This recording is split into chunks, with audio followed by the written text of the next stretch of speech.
বাঁচবই কয়দিন আর অর্ধেক হায়াত তো এই 2-4টা দিন বাঁচবো, সেখানেও যদি এত ঝামেলা, অন্যের দোষ খোঁজা খুঁজি ঠেলাঠেলি এগুলা নিয়ে কাটায়, কবরের লাখিস গোছানোর টাইম কই? কবরের লাখিসটা গোছাবো যে টাইমটা কই? কামাই আমরা 10 টাকার সওয়াব, বাকি কইরা রাখি 100 টাকা।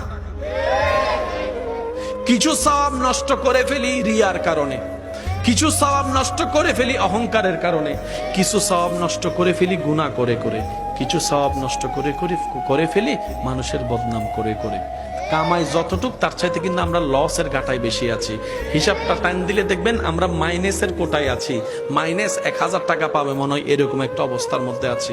সেজন্য বলি একটু স্থির হন, একটু ধৈর্য ধরুন, নিজের অন্তরটাকে একটু কন্ট্রোল রাখার চেষ্টা করুন। হ্যাঁ, আমরা মানুষ, পারি না, সবসময় সম্ভব না। 10 বারের মধ্যে একবার পারলেও বন্ধ কি নাই মামা।